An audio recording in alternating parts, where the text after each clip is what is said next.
இயேசு உங்களை நேசிக்கிற பிரியமானவர்களை எந்த நாளில் ஆண்டவர் நம்மளோடு பேசும்படியாய் வேதத்திலிருந்து 2 வசனங்களை கூட வாசித்து நாம் கற்றுக்கொள்ளக்கூடிய காரியங்களை பார்ப்போம். அது மார்க்குவின் புஸ்தகம் 11வது அதிகாரம் 24வது வசனம்.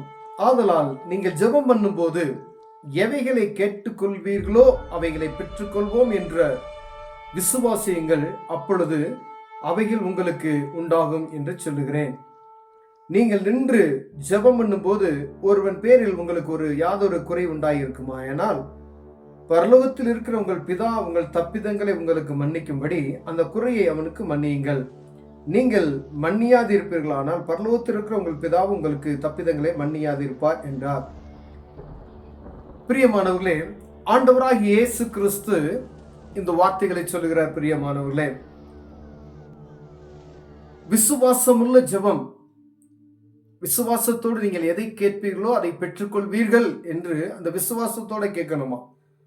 நீங்கள் ஜெபம் பண்ணும் போது எவைகளை கேட்டுக்கொள்வீர்களோ அவைகள் பெற்றுக்கொள்வீர்களோ அவைகளை பெற்றுக்கொள்வோம் என்று விசுவாசியுங்கள்.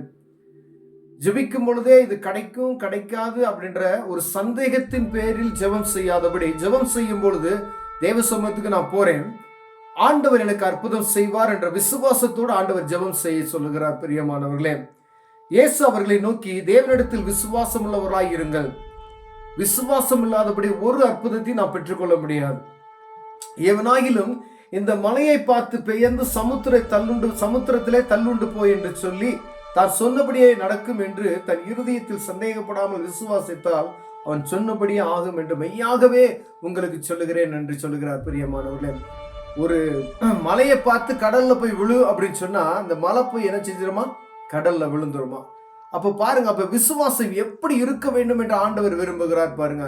சிறிதளவும் கடுகளவு விசுவாசம், அந்த சந்தேகப்படாதபடிக்கு இந்த மலையை பார்த்து நீ பெயர்ந்து கடலிலே போய் விழு என்று சொன்னால் அது விழுந்து போகும் என்று ஆண்டவர் சொல்லுகிறார். பிரியமானவர்களே, ஆண்டவர் அதில் இன்னொரு காரியத்தை முக்கியமா சொல்ல, நம்மளுடைய ஜெபம் கேட்கப்படாததுக்கு ஒரு காரணம் இருக்கலாம்.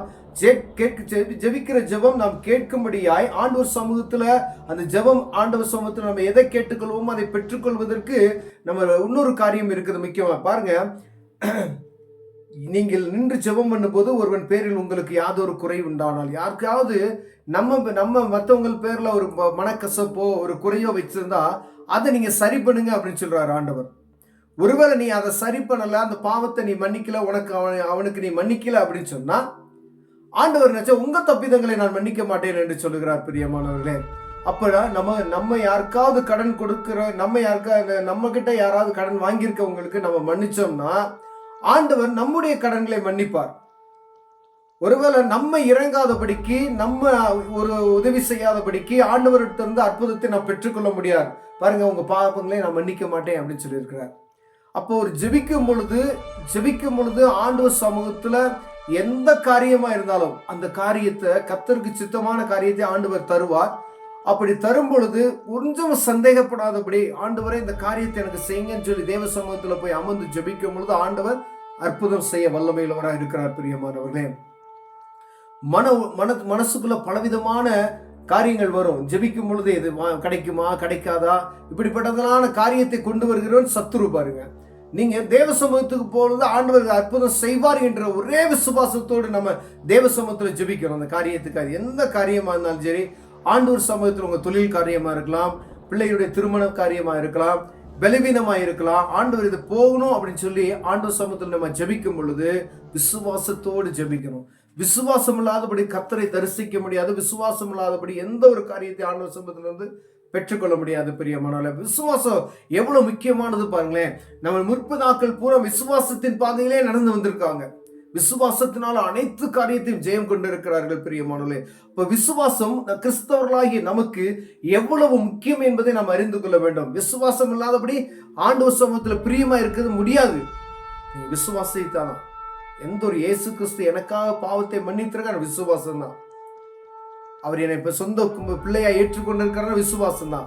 அப்படி இருக்கும் பொழுது நீங்கள் ஒரு காரியத்துக்காக ஜெபம் பண்ணும்போது சந்தேகம் இல்லாதபடி தேவ சமூகத்தில் ஆண்டவரே இந்த காரியத்தை எனக்கு செய்யுங்க அப்படின்னு நீங்க சொன்னீங்க அப்படின்னா ஆண்டவர் அற்புதமாய் உங்களுக்கு இந்த காரியத்தை வாய்க்க பண்ணி தருவார். கண்களை மூட ஜெபம் செய்வோம். அன்பின் தகப்பனே, ஆண்டவரே விசுவாசத்தோடு ஜெபிக்கிற ஒரு ஜெபாவி எங்களுக்கு தாங்க ஆண்டவரே. ஆண்டவரே சந்தேகப்படுகிற அந்த எண்ணங்கள், ஆண்டவரே இது கிடைக்குமா கிடைக்காதா என்ற எண்ணங்கள், மற்றவர்களுக்கு மன்னிக்க முடியாத இருதயங்கள், அப்படியான காரியங்கள்லாம் எங்களிருந்து எடுத்து போட்டுருங்க. நாங்கள் தேவ சமூகத்தில் கேட்டுக்கொள்வதை நாங்கள் பெற்றுக்கொள்வதற்கு ஆண்டவரே கர்த்தர் எங்களுக்கு உதவி செய்வீராக. கர்த்தர், நீ வேதத்தில் இதெல்லாம் சொல்லிட்டீங்க, இதெல்லாம் செஞ்சினா நீ அற்புதம் நடக்கும், உனக்கு நீ கேட்கறத பெற்றுக்கொள்வ அப்படின்னு சொல்லிட்டீங்கப்பா. கிருபை பாராட்டுங்க இயேசுவின் நாமத்தில் பிதாவே, ஆமென்.